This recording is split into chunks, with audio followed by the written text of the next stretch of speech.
यानी आज हम पढ़ने वाले हैं साइंस का एक chapter acids, bases and salts. ये पिक्चर 3 पार्ट्स में पूरी होगी। ये वाला वीडियो है first part. Acids, bases and salts पर चलने के पहले मैं आपके दिमाग में लगे हुए थोड़े से जाले साफ कर देता हूँ। What is matter? Anything that has mass and occupies space is matter. Matter can be classified into 2 parts, pure matter and impure matter. Impure matter class 9th में पढ़ चुके हैं। सस्पेंशन, कोलॉइड, ये चीजें पढ़ी थी। अगर किसी को नाम सुन के भी याद नहीं आ रहा है तो डरने की बिल्कुल जरूरत नहीं है, क्योंकि वो हमारे सिलेबस में नहीं है। हमें पढ़ना है प्योर मैटर के बारे में। Pure matter is divided into 2 categories, elements and compounds. Elements में metals और non-metals आते हैं, जो कि हम एक दूसरे चैप्टर में पढ़ने वाले हैं। इस चैप्टर में हम पढ़ेंगे compounds के बारे में। Compounds are divided into 3 categories, acids, bases and salts. Acids, bases और salts के डिटेल्स में जाने के पहले मैं आपको एक छोटी सी चीज बता देता हूँ। Acids और bases बिल्कुल एक दूसरे के ऑपोजिट होते हैं केमिकली। सॉल्ट जो होते हैं बेचारे वो न किसी के लेने में होते हैं और न देने में होते हैं। तो एसिड्स और बेसिस के बीच में आते हैं salts. Now let us study acids. Acids are sour in taste, खट्टे होते हैं, जैसे lemon juice, orange juice. Acids are also mild electrolytes, मतलब अगर आप एसिड को पानी में डिसॉल्व कर लो, दैट इज एसिड का aqueous solution, it conducts electricity.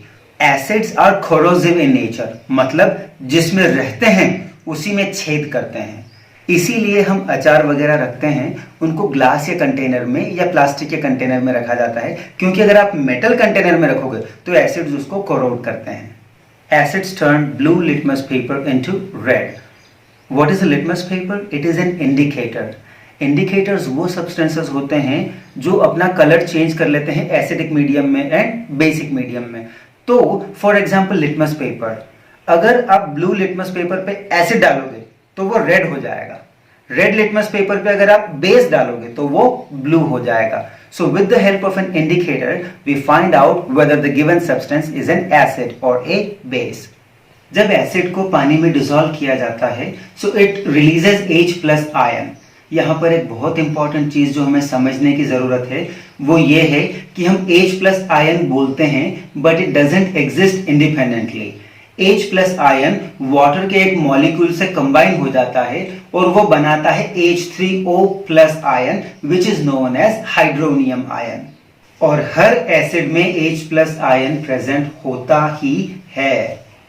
Acids को हम क्लासिफाई करते हैं depending on various parameters. For example, one is on the basis of strength. An acid may be strong और वीक। स्ट्रॉन्ग एसिड वो होता है जो क्विकली H+ आयन रिलीज करता है वाटर में, for example HCl। Weak acid वो होता है जो स्लोली H+ आयंस रिलीज करता है, जैसे कि CH3COOH और acetic acid. Another classification is on the basis of amount of water present in acid. Acid हो सकता है कॉन्सेंट्रेटेड या फिर डाइल्यूट। कॉन्सेंट्रेटेड एसिड वो होता है जिसमें पानी बहुत कम होता है, एसिड बहुत ज्यादा होता है। डाइल्यूट एसिड वो होता है जिसमें एसिड बहुत कम होता है, पानी बहुत ज्यादा होता है। और जैसा कि मैंने अभी बताया कि acids are corrosive in nature, तो यूजुअली हमारी लैब में जो एसिड्स होते हैं वो डाइल्यूट होते हैं ताकि वो ज्यादा कोरोजन ना करें। और हर कॉन्सेंट्रेटेड एसिड को डाइल्यूट बनाया जा सकता है बाय मिक्सिंग वाटर। लेकिन इसमें एक चीज जो बहुत ध्यान रखने की है वो ये है कि हम कभी भी एसिड में पानी नहीं मिलाते, हम पानी में धीरे धीरे एसिड्स मिलाते हैं। ऐसा क्यों होता है? जब आप एसिड को डाइल्यूट करते हैं so it is an exothermic process, it releases a lot of heat. तो अगर आपने एसिड में पानी मिला दिया तो अचानक से बहुत ज्यादा हीट रिलीज हो सकती है, हो सकता है कंटेनर बर्स्ट हो जाए। इसलिए हम पानी में धीरे धीरे एसिड मिलाते हैं and we constantly stir it while mixing acid. On the basis of origin, acids can be divided into 2 categories, organic acid and inorganic acid.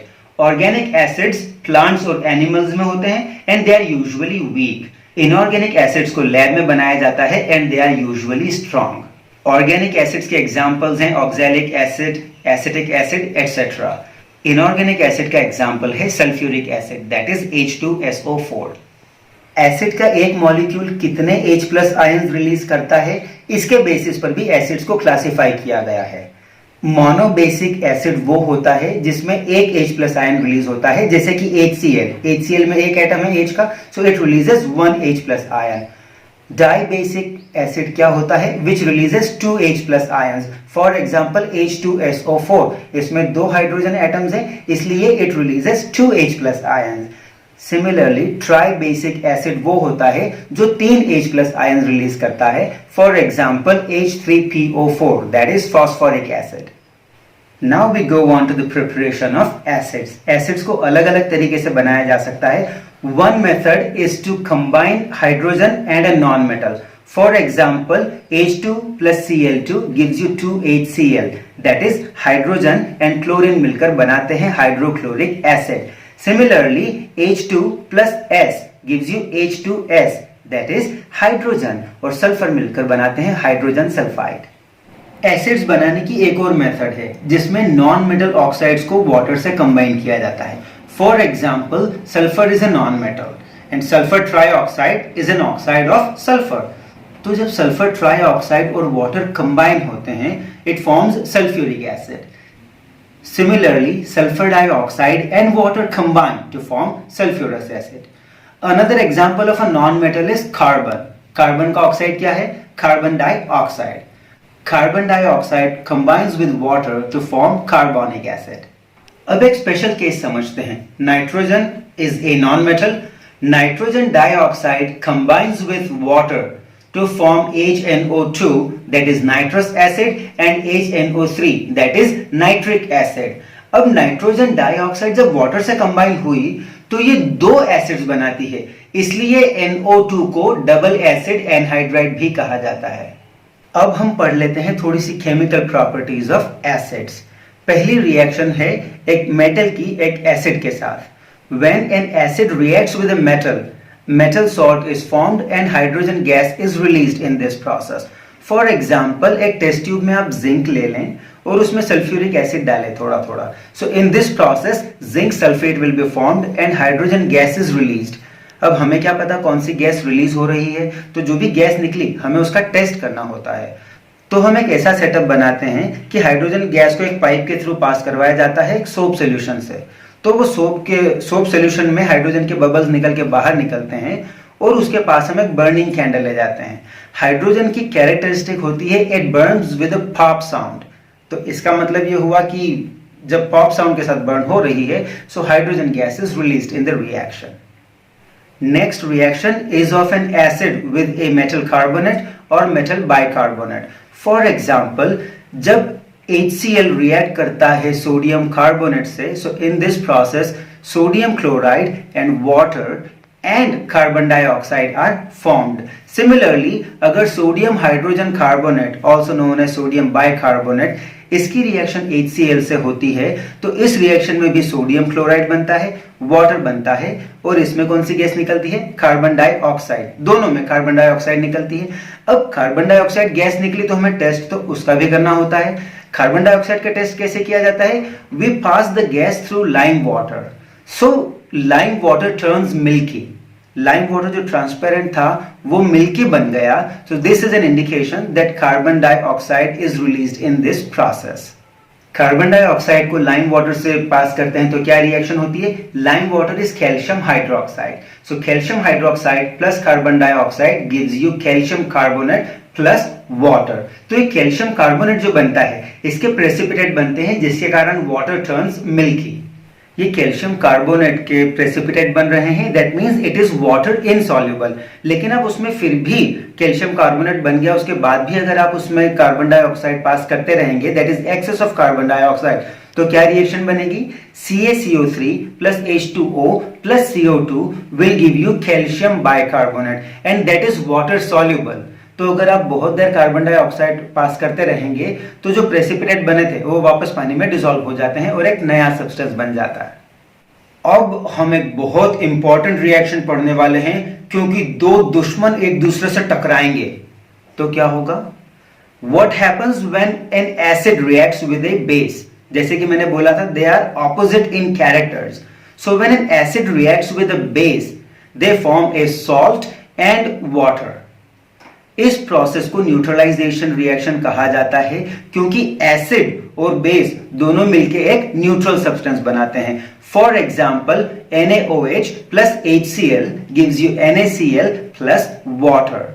इसमें NaOH that is sodium hydroxide, ये एक स्ट्रॉन्ग बेस है. HCl that is hydrochloric acid, ये एक strong acid है. ये दोनों मिलकर NaCl बनाते हैं, that is sodium chloride, also known as common salt, जो हम खाने में डालते हैं. न्यूट्रलाइजेशन रिएक्शन का एक एग्जाम्पल होता है हमारी डे टू डे लाइफ में. आपने देखा होगा कि जब किसी को एसिडिटी होती है तो वो इनो पीते हैं. एसिडिटी क्या होती है? हमारे स्टमक में कभी कुछ प्रॉब्लम होती है तो थोड़े ज्यादा एसिड बन जाते हैं, जिस कारण स्टमक में जलन होती है. इनो जो होता है that is a base, antacid कहा जाता है उसको. तो जब आप एक एंटासिड लेते हैं, एक बेस लेते हैं, तो आपकी बॉडी में एसिड था, उसमें क्या मिक्स हो गया अब? बेस. तो एसिड और बेस दोनों मिलाकर सॉल्ट बना लेते हैं. तो वो जो एसिड था आपकी बॉडी में, जो एसिड बना था, that has been neutralized and इससे आपको रिलीफ मिलता है. और अब हम चलते हैं लास्ट रिएक्शन फॉर एसिड्स. जब एक मेटल ऑक्साइड एक एसिड से रिएक्शन करता है, so this is also a kind of neutralization reaction, क्योंकि मेटल ऑक्साइड जो होते हैं they are basic in nature. For example, copper oxide and hydrochloric acid. जब कॉपर ऑक्साइड और हाइड्रोक्लोरिक एसिड की रिएक्शन होती है तो it forms copper chloride plus water. So copper oxide that was basic, HCl that is an acid, they combine to form CuCl2, which is a salt, and water is also formed in this process. With this, we come to the end of the first part of the chapter.